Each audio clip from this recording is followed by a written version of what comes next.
Hello everyone, welcome to learner B for class 8th। I am Shivani Chauhan. इस video में हम लोग पढ़ेंगे जो आपकी हिंदी की सप्लीमेंट्री दूसरी बुक होती है ना, भारत की खोज, उसका चैप्टर 1। तो देखिए, ये जो बुक है, ये किताब लिखी है हमारे जो फर्स्ट प्राइम मिनिस्टर थे देश के, पंडित जवाहरलाल नेहरू, उनके द्वारा ये किताब लिखी गई है। तो वो बताते हैं कि 13 अप्रैल 1944 इसमें अहमदनगर का किले के बारे में बता रहे हैं। तो ये बताते हैं कि ये मेरी 9वीं जेल यात्रा है, मतलब उनकी 9th जेल में यात्रा थी। हमें यहाँ आए 20 महीने से अधिक हो गए हैं, 20 महीने लगभग 2 साल हो चुके हैं उन्हें, ठीक है, इस जेल में। जब हम यहाँ पहुँचे तो अंधियारे आकाश में झिलमिलाते दूध के चांद ने हमारा स्वागत किया। तो ये कहते हैं कि जब ये यहाँ पर इधर जेल में पहुँचे थे तो तारे झिलमिला रहे थे और आसमान में क्या था, चांद निकला हुआ था। शुक्ल पक्ष शुरू होने वाला था, महीना होता है, टाइप महीने के डिविजन्स होते हैं शुक्ल पक्ष, ठीक है। तब से हर बार जब नया चांद उगता तो जैसे मुझे याद दिला जाता कि मेरे कारावास का 1 महीना और बीत गया है। चांद मेरे बंदी जीवन का स्थायी सहचर रहा। सहचर मतलब फ्रेंड।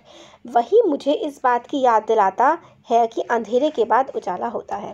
तो ये लिखते हैं कि जब ये जेल में थे कि ये डेली चांद को देखते हैं, और यही चांद का जब एक होता है चांद घटता बढ़ता रहता है, जैसे कि इतना होता है, फिर बढ़ता जाता है, बढ़ता जाता है, बढ़ता जाता है, फिर पूर्णिमा आ जाती है, फिर उसके बाद घटता जाता है, घटता जाता है, घटता जाता है, अमावस्या आ जाती है। तो चांद ना अपने लगभग 28 डेज़ में पूरी एक साइकिल कंप्लीट कर लेता है, घटने बढ़ने की। अमावस्या और जो है पूर्णिमा के बीच में, पूर्णिमा मतलब फुल मून, और अमावस्या का मतलब होता है जब चांद नहीं दिखता है, तो इसके बीच में 1 महीने का समय होता है। तो जवाहरलाल नेहरू कहते हैं कि मैं चांद को ही देखा करता था और वही मेरा एक तरह से फ्रेंड हुआ करता था कि कितना टाइम बीत रहा है उससे ही उनको पता लगता था। आगे लिखते हैं ये, सन 1953 में जवाहरलाल नेहरू ने अहमदनगर किले की पुनः यात्रा की। तो जहाँ पर उन्हें जेल में एक तरह से रखा गया था, उस जगह पर ये दोबारा से 1953 में गए। अब आगे बताते हैं। Room number 8 occupied by the honourable Pandit Jawaharlal Nehru, the prime minister of India, during the detention इन 1942 से 45। डिटेंशन मतलब एक तरीके से जेल में इन्हें रखा गया था। तो 3 साल ये रूम नंबर 8 में रहे थे, ये बताता है। अब अतीत का भार, इसमें हमें क्या ये कहते हैं, क्या हम इसमें समझते हैं। तो ये बताते हैं कि अहमदनगर, हम इसमें समरी टाइप की देख लेते हैं कि अहमदनगर किले में जो बंदी जीवन जीते हुए नेहरू जी ने बागवानी का कार्य प्रारंभ किया। तो बंदी जीवन मतलब वही वो जेल में थे तो उन्होंने काम वाम करवाते हैं ना जेल में, तो बागवानी का मतलब गार्डनिंग का काम उन्होंने शुरू कर दिया था। डेली कई कई घंटे तपती धूप में फूलों की क्यारियाँ बनाते, मतलब बिल्कुल तेज़ धूप में भी वो फूलों की जो है रोज़ क्यारियाँ बनाया करते थे। जवाहरलाल नेहरू जी का मानना है कि अहमदनगर की ऐतिहासिक घटनाओं की दृष्टि से कोई विशेष अहमियत नहीं है, कि अहमदनगर जो है ऐतिहासिक मतलब कोई हिस्टोरिकल इवेंट तो वहाँ पर इतना ज़्यादा नहीं हुआ था, पर चांद बीबी की कहानी प्रसिद्ध है, जिसे अकबर की शाही सेना से किले की रक्षा के लिए हाथ में तलवार लेकर सेना का नेतृत्व किया था। तो यहाँ पे चांद बीबी एक हुआ करती थी जिन्होंने अकबर की सेना का मतलब अकबर की सेना से अपने किले का उन्होंने नेतृत्व किया था। वो काफ़ी साहस से लड़ी, लेकिन अंत में अपने ही एक व्यक्ति द्वारा उसकी हत्या कर दी गई थी। मतलब वही बिट्रे होता है ना, धोखा दे देना, इस तरीके से चांद बीबी को उनके ही एक आदमी ने मार दिया था, मगर उन्होंने अकबर की सेना के खिलाफ काफ़ी वीरता से लड़ाई करी थी, वह साहस से लड़ी थी, ठीक है। नेहरू जी कहते हैं, नेहरू ने चाहा था कि उस स्थान की खुदाई कर नई नई वस्तुओं की, पुरानी इमारतों के टुकड़ों की खोज की जाए, लेकिन जेल के अधिकारी सीमित स्थान से आगे बढ़ने नहीं देते थे। इसलिए उन्होंने कुदाल छोड़ कलम हाथ में उठाई और यह प्रण किया कि जब तक देश आज़ाद नहीं हो जाता वे लिखते रहेंगे। उनका मानना था कि ना तो ईश्वर के दूत बनकर भविष्य के बारे में लिख सकते हैं, ना ही अतीत के बारे में इतिहासकार की बातें लिखने में सक्षम हैं। वो तो केवल प्रेजेंट के बारे में, वर्तमान विचारों का अतीत के विचारों व क्रियाकल्पों के साथ संबंध स्थापित कर उसके बारे में लिख सकते हैं। तो सिंपल सी बात ये कहते हैं, वो क्या चाहते थे कि अहमदनगर का जो किला है उसमें खुदाई की जाए, मगर जो जेल का अधिकारी था उसने उन्हें परमिशन नहीं दी। तो उन्होंने सोचा कि अब मैं कलम ही उठा लेता हूँ, मतलब पेन उठा लेता हूँ, और जब तक हमारा देश आज़ाद नहीं हो जाएगा तब तक मैं लिखना नहीं छोड़ूंगा।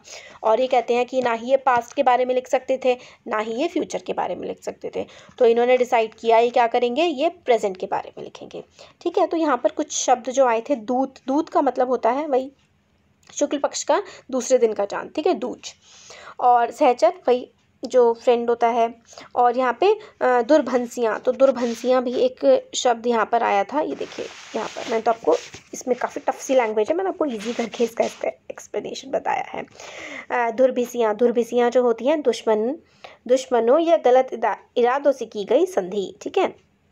कुदाल, कुदाल फावड़ा जो होता है। पैगंबर भगवान के जो दूत होते हैं। अख्तियार अधिकार, ठीक है। राहत होता है आराम।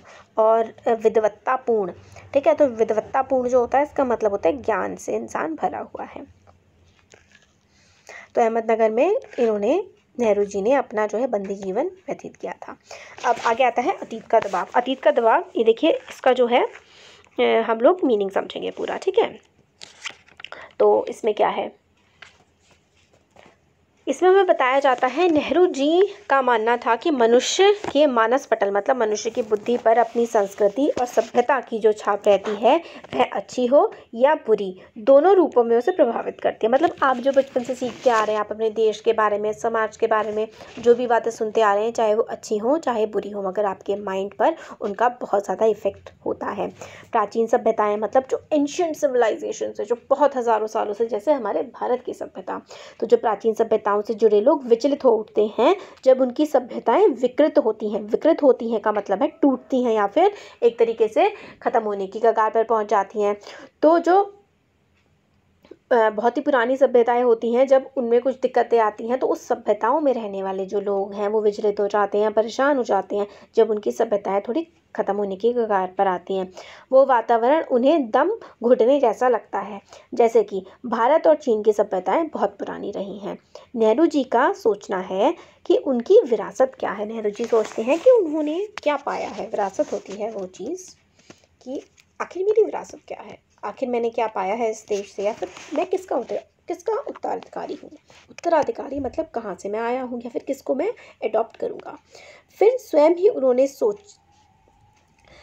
ही उनका सोचना है कि मानवता के जिन मूल्यों को हजारों वर्षों में प्राप्त किया गया, विजय का उल्लास, पराजय का दुख और मानव के साहसी कारनामे, ये सभी उनके साथ जुड़े हैं। फिर उन्होंने सोचा कि मतलब मैं कौन हूँ, मैं कहाँ से आया हूँ, मैं मतलब मेरा अतीत क्या है या मेरा फ्यूचर क्या होगा या मैं क्या करूँगा। तो उनके दिमाग में ये बात आई कि इंसान ने जो भी कुछ किया है आज तक, हज़ारों सालों में उसने जो जीती है, ठीक है, जो जीता है या फिर जो हारा है या फिर जो साहस के काम किए हैं, वो सभी एक इंसान से, या फिर वो खुद के लिए कहते हैं वो मेरे से ही तो जुड़े हुए हैं। वे इन्हीं सबके वारिस हैं। मतलब वो जीतों के, हारों के, खुशियों के, दुखों के जो पास्ट से चली आई हैं, वो सब उनके वारिस हैं। वारिस का मतलब है वो उनके साथ चली हुई आई हैं, उत्तराधिकारी हैं, या फिर एयर इंग्लिश में जिसको बोलते हैं वो हैं। उन्होंने अपने विचारों में इस बात का उल्लेख किया, मतलब सोचा कि भारतवासियों की विरासत की विशेष बात ये है कि अपने आप को किसी से अलग नहीं समझते। हमारे रक्त, मांस, हड्डियों में ये विचार समाया हुआ है। यही बात सभी को मिलाकर एक करती है। इसी के आधार पर वर्तमान और भावी रूप बनेगा। तो ये सोचने लगते हैं कि हम लोगों ने अपनी विरासत में क्या पाया है।